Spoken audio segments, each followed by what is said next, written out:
Voilà, Yann Arthus Bertrand, bonjour. Bonjour aux internautes qui nous rejoignent. Nous nous retrouvons aujourd'hui à l'occasion de la sortie d'une édition de l'encyclique Laudato Si, l'encyclique du pape sur l'écologie, et que vous avez illustrée, donc avec des remarquables photos. C'est la première fois que vous illustrez un texte Non, j'ai aussi illustré un texte de Jacquard sur la pauvreté et sur le vivre ensemble. J'avais adoré travailler avec lui, le père Jacquard. Voilà, c'est un texte. C'était aussi quelqu'un de bien, on peut dire. Donc voilà, vous avez un texte qui porte un diagnostic un peu sombre sur la planète. Vous qui avez voyagé à travers le monde, vous partagez ce diagnostic du pape François qui nous dit que parmi les pauvres, il y a la planète, est une planète qui crie à cause de tout ce qu'on lui inflige. Où elle est la plus abîmée, la planète? D'abord, on parle de la vie sur Terre, espèce d'infime pellicule de vie qu'il y a sur la Terre. La planète, elle va continuer. Il ne faut pas, c'est pas sauver la planète, hein, c'est sauver la vie telle qu'elle est. Quand je suis né, on était 2 milliards. Aujourd'hui, on est 7 milliards, presque 600 millions. Et notre façon de vivre, de consommer, est en train d'épuiser les ressources de la Terre et surtout de transformer notre climat. Si l'homme s'est installé sur la Terre et a cette réussite incroyable, c'est grâce au climat, il faut le savoir. Un climat tempéré, on s'est développé dans ce climat. Ce sera plus difficile de vivre avec un climat différent. Tous les rapports des scientifiques depuis les 10 dernières années sont quand même incroyablement inquiétants. Je pense que le pape, comme moi, on s'appuie sur ce que disent les scientifiques. Voilà, le CO2 dans l'atmosphère, c'est pas moi qui le vois, c'est ce que disent les scientifiques. L'appel des 15 000 scientifiques de janvier dernier est quand même extrêmement inquiétant.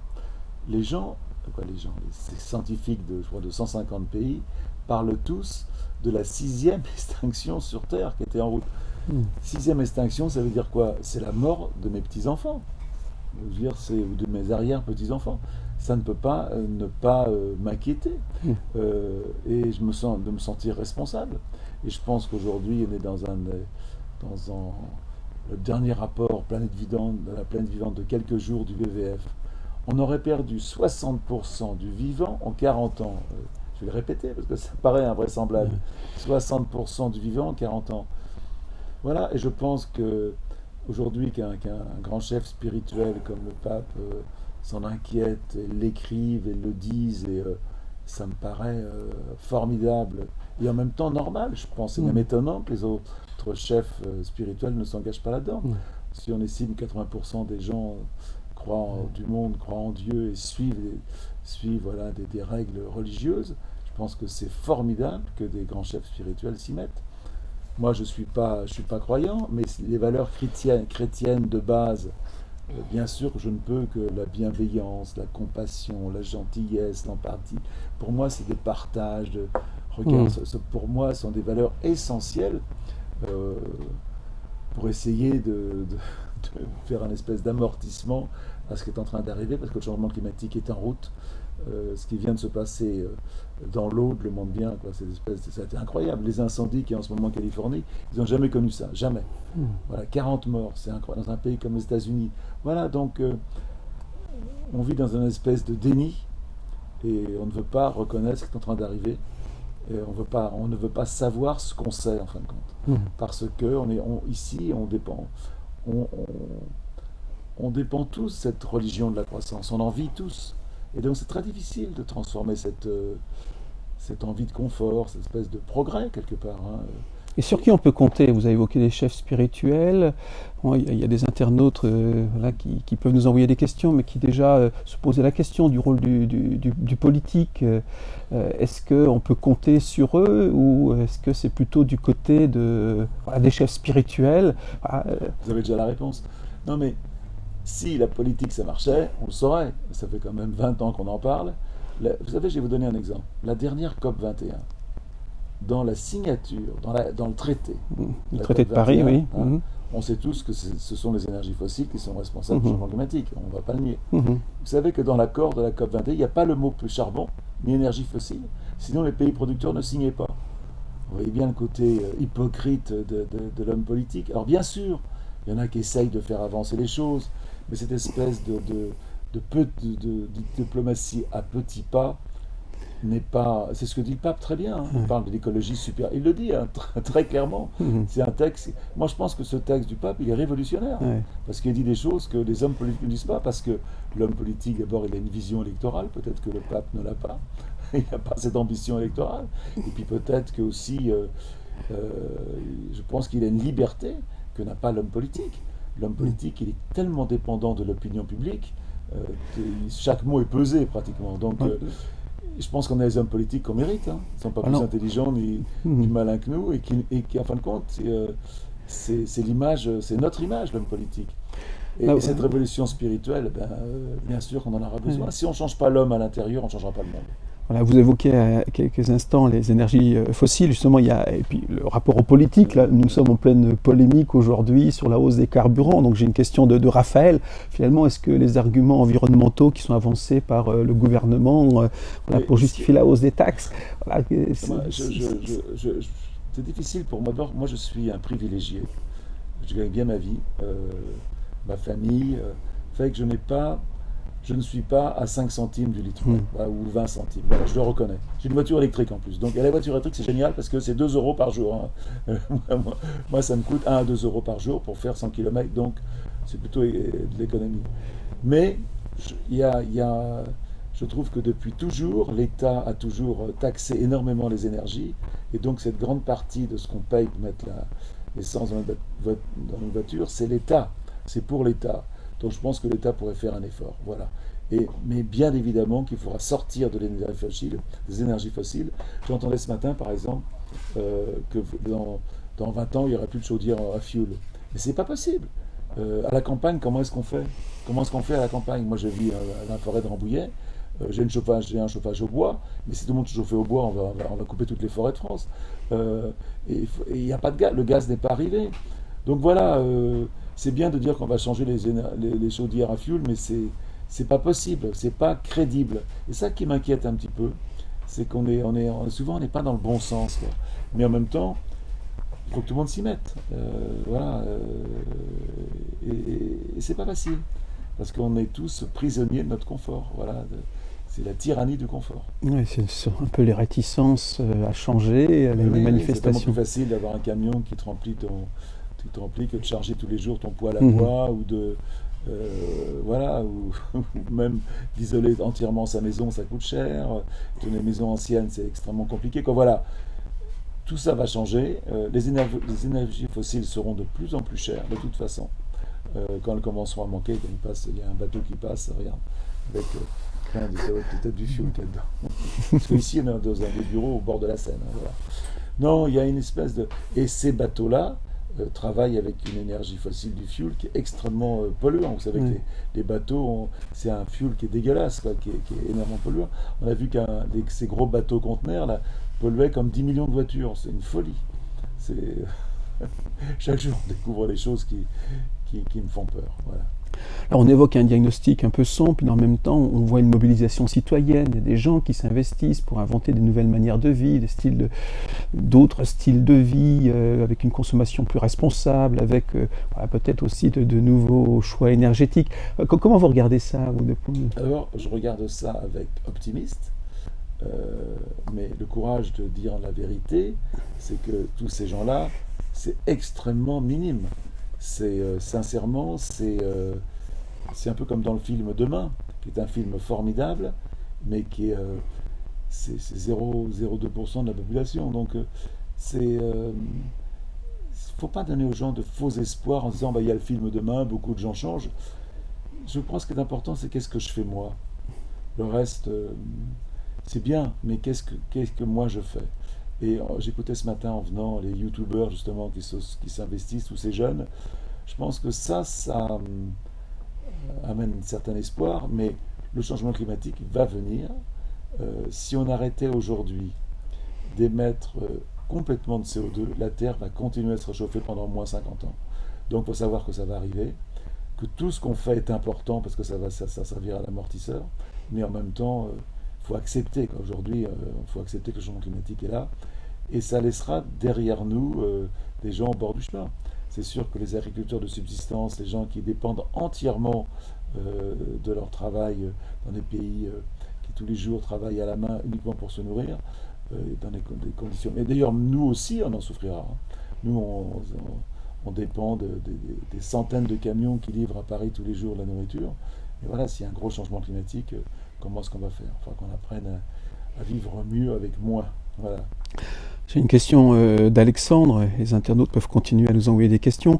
Voilà, face à la Chine, face aux États-Unis, comment la France peut se distinguer sur la question environnementale? Est-ce qu'elle peut être un des leaders? On l'a vu dans la manière dont elle a porté l'accord de Paris. C'est impossible. Parce que cette religion de la croissance, cette religion de l'emploi, nous empêche de prendre des décisions courageuses. Et je pense que ça vient vraiment de nous-mêmes. Je vais vous donner un exemple. L'autre jour, il y avait la marche pour le climat à Paris. On était 50 000. Tout le monde disait c'est formidable, c'est une réussite. N'oublions pas qu'on était 500 000 pour le match de Johnny Hallyday, aux Champs-Élysées. Voilà. Donc, aujourd'hui, même si on était 50 000, dans la région parisienne qui vous compte 10 millions de personnes, c'est ridicule. On aurait dû être 1 million dans la rue contre le changement climatique. Tant qu'on ne sera pas des millions dans la rue manifester, on ne bougera pas. On ne bougera pas. Regardez, dès que je prends un taxi à Paris, tout le monde râle parce qu'on avait fermé les voies sur berge. Bien sûr qu'il faut fermer les voies sur berge. On est quand même dans une position très égoïste de notre confort, en ne voulant pas que les choses changent, en voulant toujours plus, mais en ne voulant surtout pas que ça change quelque chose dans notre confort quotidien. Je ne dis pas que c'est facile, hein, je dis pas que c'est facile. Et je comprends la colère de gens qui n'ont pas assez, mais je pense qu'aussi c'est les gens En même temps, on est le 6e pays le plus riche du monde, avec des lois sociales incroyables, on est quand même extrêmement privilégié par rapport au reste du monde. C'est peut-être, nous, on a justement cette chance de pouvoir être exemplaire. Bien sûr, on a cette chance, mais on n'arrive déjà même pas à combattre les pesticides, quoi. C'est fou. Je disais l'autre jour, on a augmenté de 12% de consommation de pesticides les 2 dernières années. 12% en plus, c'est fou, quoi. On a 35% du territoire français qui est aspergé de pesticides. Et je le dis avec tendresse, hein, avec gentillesse, mais si tout le monde mangeait bio, il n'y aurait pas de Monsanto. Si tout le monde mangeait bio, Monsanto n'existerait pas. Tellement simple. Il n'y a pas de lobby, il n'y a pas un gros Monsanto voilà, qui paye les politiques. Non, c'est nous qui décidons. On a un peu oublié ça. Hein. On a un peu oublié ça. Alors c'est vrai que le covoiturage, par exemple, je reviens... Ce matin, j'écoutais justement à la radio, tous ces gens qui râlent. Même moi, je ne fais pas le covoiturage avec mon assistante. Mon assistante vient le matin à 8h, moi j'arrive à 11h. On devrait se débrouiller, quoi. On devrait se débrouiller pour partir ensemble. Il faut qu'on le fasse. On va le faire. On va le faire, oui. Dans le texte que vous avez illustré là, du pape François Laudato Si, à un moment, il évoque quelque chose qui avait fait réagir un certain nombre de milieux d'affaires, justement, une certaine forme de décroissance. Il faudrait que... Voilà, non, mais de toute façon, le capitalisme détruit la planète. Le capitalisme est basé sur faire plus, gagner de plus en plus d'argent. Il n'y a pas d'un côté les riches très méchants et les pauvres très gentils ou écolos. Ça ne marche pas comme ça. On dépend tous un peu du capitalisme pour les aides, une façon de travailler. Et bien évidemment, l'éducation en France qui est formidable, la santé en France vit sur le capitalisme, il faut le savoir. Voilà, sur la TVA qu'on paye tous les jours, donc on a besoin de consommer. Et on vit dans un monde de consommation. Dans la rue, dans le métro, dans la radio, à la télé, dans le journal de la Croix, où vous faites de la pub. Quelque part, on est un peu... Le bonheur, c'est d'acheter, mais il faut arrêter, quoi. Il faut peut-être réfléchir, il faut arrêter. C'est difficile d'arrêter cette machine, parce que depuis que le monde est monde, on essaye d'amasser, d'avoir de plus en plus. Et cette façon, c'est sûr que la décroissance serait la part de décroissance, c'est un mot... c'est un mot cochon, c'est un mot qu'on ne doit surtout pas dire, c'est un mot qu'il ne faut surtout pas parler de ce mot, mais certainement qu'on apprenne à vivre mieux avec moins, c'est-à-dire être plus avec moins, bien évidemment. Mais je sais les difficultés que c'est, parce que moi, ma génération est la vénération de la croissance. On a vécu, moi j'ai un baby boom, on a vraiment vécu l'explosion, quoi.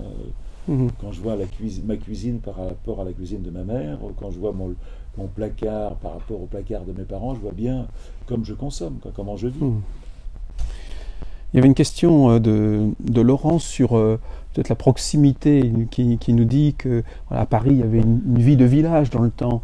Et est-ce qu'aujourd'hui, il n'y a pas quelque chose à retrouver aussi d'une proximité entre les lieux d'habitation et les lieux de travail? Enfin, non, mais certainement que le partage de tout d'ailleurs, le partage de la connaissance, le partage de ce qu'on a, voilà, de ce qu'on peut prêter, ce qu'on a, le partage de toute façon, tous les gens qui s'engagent, en France, il y a 10 millions de personnes qui sont bénévoles, il y a 1 million d'associations, et bon, il y a vraiment des gens qui font, quoi. On est un des pays leaders. Donc, je ne sais pas si Paris peut redevenir un village, mais c'est un choix. Moi, je sais que quand j'arrive quelque part, souvent, je vais dire bonjour à tous mes voisins autour, puis je fais toujours un pot dès que j'arrive. Ça fait rigoler tout le monde, parce que souvent, des gens qui vivent l'un côté de l'autre depuis très longtemps. On a loué un appartement là en face, et les gens ne se connaissent pas, en fin de compte. Donc, on va faire un petit pot ensemble pour expliquer ce qu'on fait, parce que nous, on a une production, donc on va montrer ce qu'on fait, ça intéresse tout le monde. Mais c'est ça qui crée le lien, quoi. Je pense que c'est important. Bien sûr, bien sûr, bien sûr. De toute façon, on ne vit pas assez. On s'occupe pas assez des autres, de toute façon. Ça, c'est évident. J'ai une question de Paul, on a déjà évoqué ça, mais pour y revenir. Comment faire comprendre aux politiques que c'est à eux aussi de mettre en place de réelles mesures écologiques auprès des grandes industries?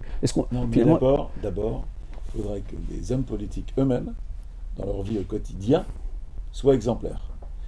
Si les ministres se promenaient en vélo, comme en Oslo, si c'était bio, s'il y avait des voitures électriques, s'il y avait une simplicité déjà dans la vie, qui serait normale. Hein.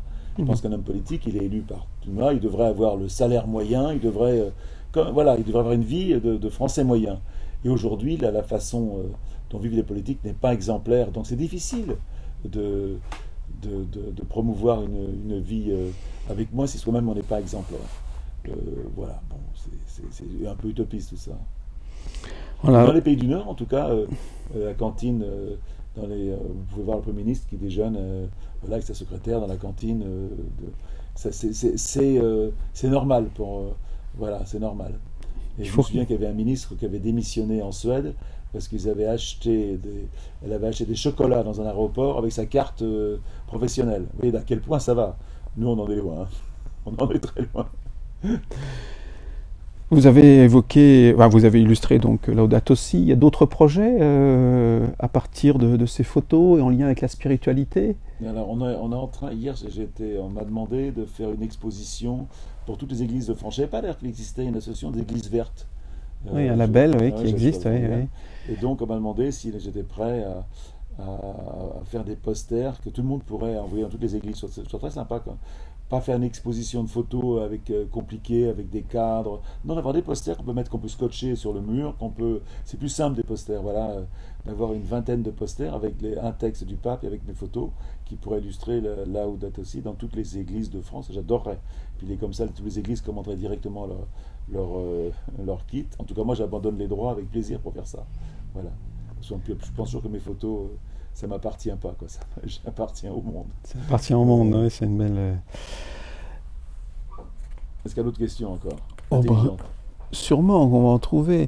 Quelle est vous-même, vous définissez comme un homme spirituel, à regarder ce monde-là non, mais je suis à la recherche d'une spiritualité que j'ai du mal à trouver. Il y a quand même quelque chose d'intéressant dans le texte du pape François qui nous invite à découvrir la beauté du monde et le fait que vous y êtes sensible et vous partagez ça. La beauté est autour de nous en permanence. Si on ne la regarde pas, la beauté elle est au coin de la rue. Hein. La beauté des gens, la beauté des actions. Il n'y a pas que la beauté physique, le paysage, il y a aussi la beauté des gens. Et je suis très intéressé, nous, dans le film Human. Je ne sais pas si vous connaissez ce film, mais Human, qui est pour moi un des films les mieux qu'on ait fait. Si les gens n'ont pas vu, allez sur YouTube le regarder. Il y a 4 ans et demi, c'est formidable d'écouter les gens.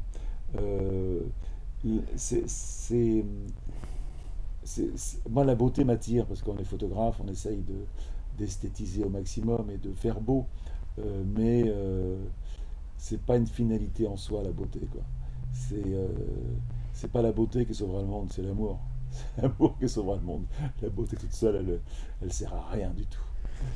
Voilà. Et je pense en plus que les artistes, moi je m'intéresse beaucoup à l'art contemporain, et souvent je me dis, mais toute façon, l'artiste il essaie désespérément de reproduire la nature. Qu'est-ce qu'il y a de plus beau qu'un arbre dans un champ, quoi, un grand chêne dans un champ?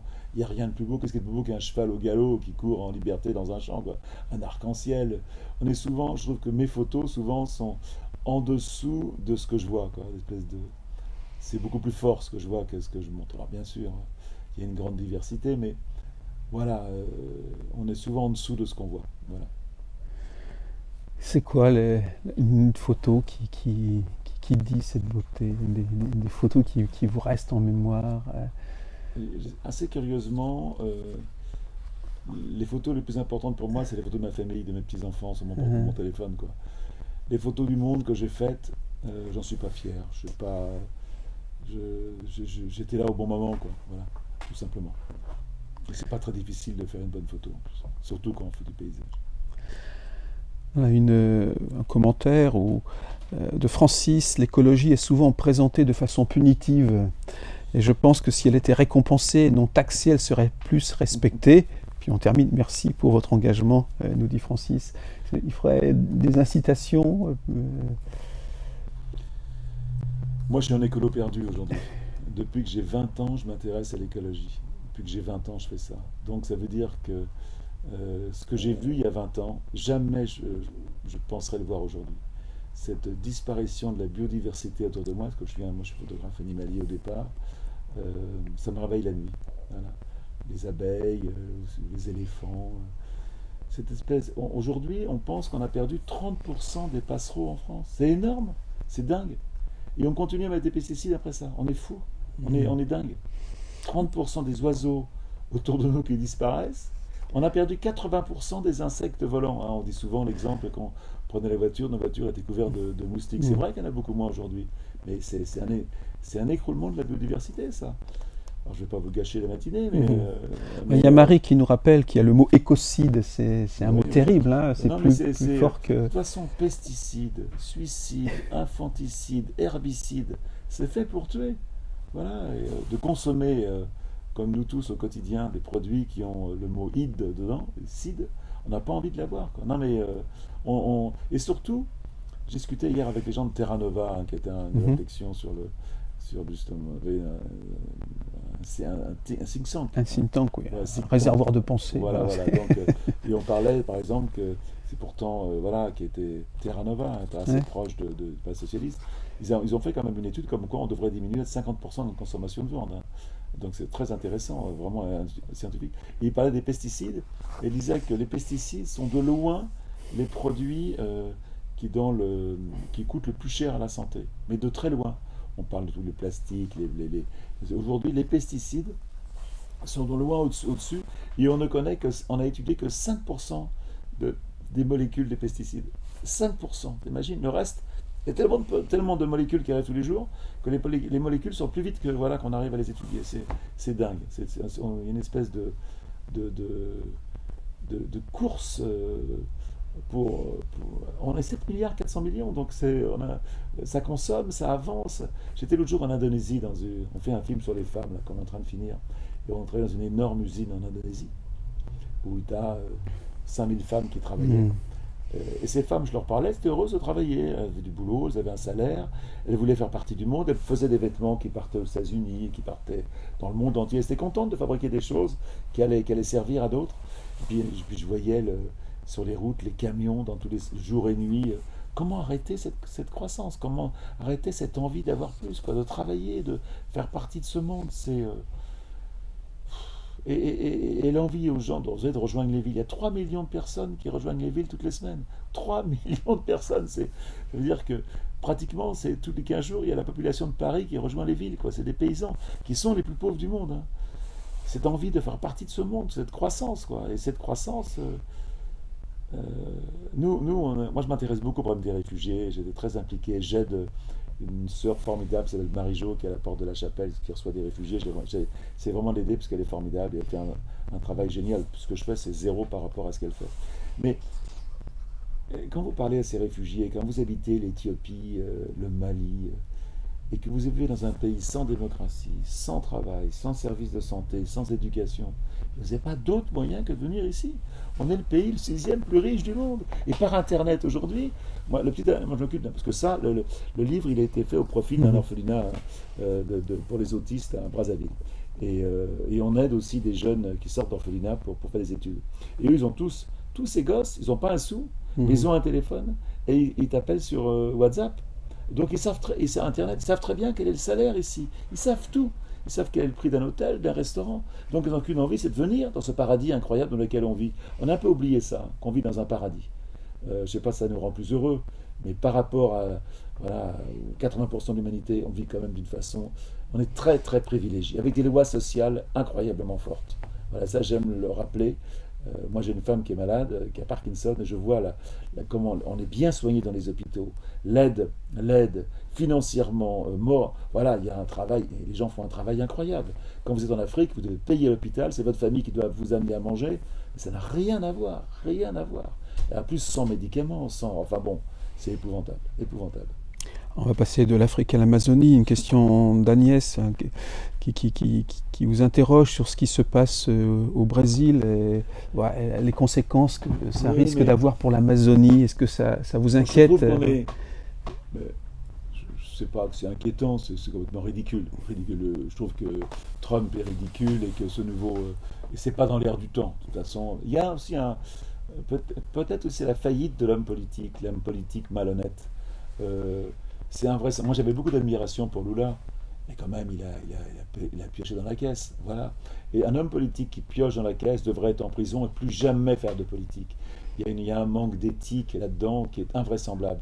Et donc, d'ailleurs, l'Église brésilienne a beaucoup supporté ce nouveau président. Là, hein, il faut le savoir. C'est grâce aux évangélistes qu'il a été élu, hein, ce nouveau président. Maintenant, les choses vont se réguler. Je ne pense pas que ça va changer grand chose. Vous savez, ça on dit que Trump...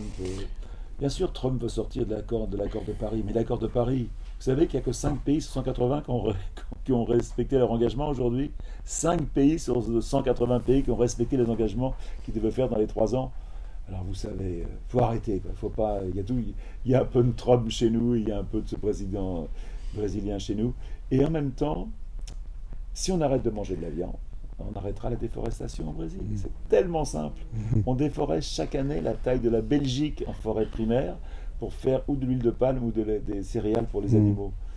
Voilà, donc tous les cochons, le cochon que vous mangez élevé dans des usines à cochons en Bretagne, c'est fait au soja brésilien, tous.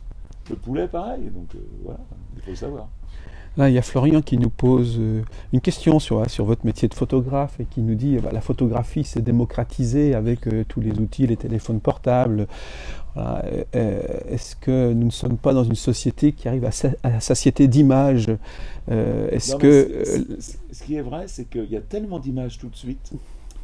Par exemple, j'étais le jour à la télé et on regardait les images de cyclones qui étaient en Floride. Depuis, on a eu... quand même, ce qui s'est passé dans l'Aude en France, et puis il y a les incendies incroyables en Californie. Ces images, on les a tous les jours aujourd'hui, donc elles ne nous étonnent plus. Ouais, c'est ça, elles vulgarisent le monde. Enfin, voilà, elle ne fait même plus peur parce qu'elle est... Bon. Et puis surtout, tout le monde est photographe aujourd'hui. Moi, aujourd'hui, je dois faire tous les jours 20 selfies avec des gens qui me reconnaissent ou avec un chauffeur de taxi, parce que j'ai fait un livre sur l'Algérie, et tout chauffeur de taxi adore ce film, et un livre et un film, donc on m'appelle. Mais c'est génial. Tout le monde peut être bon photographe. D'ailleurs, ça a tué la profession. Hein, la profession, et c'est très difficile de vivre de sa photographie aujourd'hui. Même si je dis toujours aux jeunes qui ont envie de le faire, faites-le parce que c'est le plus beau métier du monde. Quoi. Ça vous permet d'approcher ce que vous aimez. Moi, j'étais un fou d'animaux et ça m'a permis de vivre au Kenya. Voilà, en faisant des livres, au départ, je voulais devenir scientifique et puis je me suis aperçu que c'était beaucoup plus rentable et intéressant d'être photographe. Voilà. Et j'adore faire ça. Et j'adore l'image. Voilà, j'adore l'image. Tout le monde ne peut pas être un bon photographe. Mais si vous avez ce sens du cadrage, quelque chose d'assez inné, en fin de compte, qui ne s'apprend pas, c'est pas très difficile de faire des bonnes photos. Voilà. Il faut aimer son sujet aussi. De toute façon, il faut aimer la vie. Il faut aimer son métier.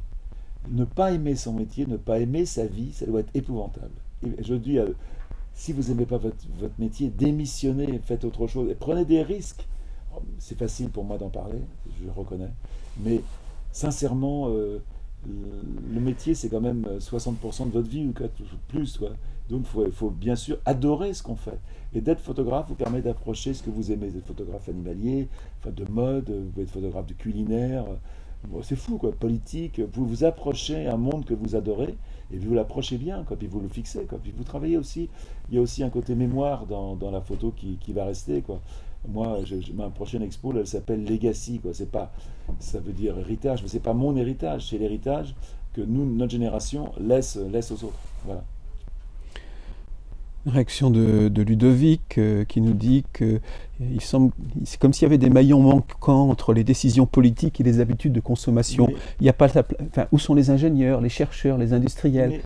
mais, oui, mais tant qu'on sera si peu à voir cette, et c'est là où j'adore. Moi, je suis pas croyant, mais j'adore ce pape. Je trouve ce pape absolument génial parce que c'est un vrai humaniste. Et c'est un humaniste, on sent que c'est un humaniste. Quand il parle de la conscience amoureuse du monde, j'adore ce mot. Mm. Avoir la conscience amoureuse du monde, avoir la conscience, mais d'aimer. Si on l'avait tous, ça marcherait, mais il n'y a pas plus de conscience amoureuse chez l'homme politique, chez le scientifique, que peut-être que sur le reste de la population. Il n'y a pas d'hommes providentiels, des Mandela, des Gandhi qui vont arriver. Le système démocratique ne les fait pas venir, ces gens-là, malheureusement. On faudrait peut-être une dictature éclairée. Il faudrait peut-être que le pape soit un dictateur, tu vois. Ça serait génial, parce que moi, je crois qu'il lutterait plus contre la pauvreté. C'est ridicule ce que je dis, mais voilà, oui, j'aimerais bien voir le pape en dictateur. Ça me plairait. Voilà. Non, mais je rigole, mais on, faut pas oublier une chose, c'est que c'est pas les hommes politiques ne suivent que. Regarde le Brexit, là. Ce matin, tous les ministres démissionnent parce que la Première ministre n'a pas suivi ce que veulent les électeurs. C'est les électeurs qui décident. Je parlais de Monsanto tout à l'heure, mais si je parle de la taxe carbone, la décroissance, si on a envie toujours d'acheter moins cher et de réacheter, c'est notre décision. Si on arrête tous d'acheter, ben, le monde va se transformer. Il n'y a pas d'obligation, quoi. Il n'y a pas de. Je me sens pas. Peut-être que je suis âgé et puis j'ai beaucoup consommé, donc j'ai beaucoup voyagé, donc j'ai peut-être fait le tour de ça, peut-être aussi. J'ai ce privilège de le faire, mais je me rends compte aujourd'hui que moi j'ai des écoles qui portent mon nom. Et quand je vais dans les écoles, j'ai du mal à parler. J'ai du mal à expliquer aux enfants que tout ce qui arrive aujourd'hui, c'est de ma faute. Quand je dis ma faute, de ma génération, quoi. Et c'est très déstabilisant de parler de fin du monde à des enfants. C'est terrible, terrible de parler de ça. Donc je ne peux pas en parler. Et donc j'ai même plus envie dans les écoles parler, que j'ai plus envie de dire ouais, on va trier les déchets, on va manger bio, ça va changer le monde. Non, c'est pas suffisant, quoi. C'est le système complet de notre civilisation qu'il faut remettre à plat. Et c'est impossible, impossible. Il faudrait vraiment qu'il y ait une espèce de consensus général. Mais je répète, et je le dis avec émotion, on parle de la mort de nos petits-enfants ou arrière-petits-enfants. C'est pas quelque chose de léger, ça. C'est lourd de dire ça. Il y a eu un article dans le New York Times, fait par un journaliste qui s'appelle Wallace. Cyril Dion commence son nouveau livre par ça, qui a fait une enquête de 6 mois. Et il dit, tout ce qu'on peut imaginer, ça sera pire. Et nos enfants adolescents le connaîtront. Ça te fait froid dans le dos. C'est l'article qui était le plus lu dans le New York Times. Et je déteste de dire l'annonçateur de mauvaises nouvelles, parce que on vit dans un pays quand même où il y a beaucoup d'avancées. On a gagné 20 ans d'espérance de vie, beaucoup moins de mortalité infantile, beaucoup moins de pauvreté, il y a beaucoup de gens, moins de personnes qui ont faim. Donc il y a plein de choses qui sont mieux. Mais ça, il y a eu un prix à payer. Et le prix à payer, c'est la biodiversité et le climat qui le payent. Donc on va dans un. Vas-y, pose ta question. Non, mais ça rejoint ça a anticipé la question de Marie qui disait le mot de collapsologie, donc cette espèce d'effondrement annoncé. Voilà, Marie. Et moi, c'est terrible parce que même moi qui suis quelqu'un un peu pessimiste de raison, quoi, les collapsologues maintenant, ça devient. Voilà, alors avec. Il y a des gens qui pensent qu'entre 2020 et 2030, tout va s'effondrer. J'y crois pas vraiment, mais. Et quand même, le tableau est noir. Non, mais. Peut-être qu'on ne pense pas assez à notre mort au quotidien. C'est ce que dit Dalai Lama. On ne pense pas assez à notre mort et donc à la fin de notre vie, on n'aura pas vraiment vécu. On n'a pas assez réfléchi à ça. Et personne n'a envie de penser à la mort de ses petits-enfants. Et d'ailleurs, dans les enquêtes, les gens qui ont des enfants sont moins inquiets que les autres. C'est drôle, hein. Et les gens il y a un livre formidable, Actes Sud, qui s'appelle le syndrome de l'autruche. Et il a fait une enquête, pourquoi est-ce qu'on n'arrive pas à changer? Parce qu'on pose des questions quand même. Tous les scientifiques le disent, c'est la une des journaux. Et en même temps, il n'y a pas de volonté véritablement de changer. On va terminer juste sur une dernière question. Nous sommes ici dans les locaux de notre société de production, Hope Production. Hope, c'est l'espérance. Il y en a une espérance à nous partager. Mais je pense jusqu'à la dernière minute de sa vie, on a l'espoir de vivre. Parce que la vie, c'est magnifique, quoi. La vie, moi, comme je ne suis pas croyant, je ne crois pas qu'il y ait un au-delà. Donc, je pense qu'on doit être heureux. Moi, j'ai ma mère, par exemple, qui était très croyante, qui disait on n'est pas sur Terre pour être heureux. Et moi, je pense que c'est le contraire. On est sur Terre pour être heureux. Et être heureux, c'est agir. Agir rend heureux. Donc, agissons tous ensemble, de la façon qu'on peut. Et on peut tous agir. Qu'on soit journaliste, qu'on soit cadreur, qu'on soit architecte, boulanger, restaurateur, ouvrier. On peut tous faire quelque chose pour l'environnement. C'est ça qu'il faut se dire. Moi, je fais du cinéma et des films. J'ai plus exposé, mais je ne fais pas mieux que les autres. On a chacun notre part à faire. Et si on le faisait tous, je répète, si on mangeait tous bio, il n'y aurait pas de Monsanto et le reste. Voilà, le reste va avec. Enartus Bertrand, merci pour cette rencontre. Voilà, merci aux internautes qui nous ont envoyé des questions et qui peuvent continuer à nous envoyer des questions.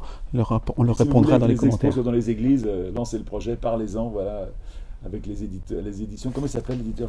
Alors les auditions, première partie. Première partie, voilà. Pape François, Laudato aussi. Et on fait ça avec le pèlerin aussi, sans voilà. doute, et avec les images de Enartus Bertrand. Voilà, merci beaucoup. Les images du monde.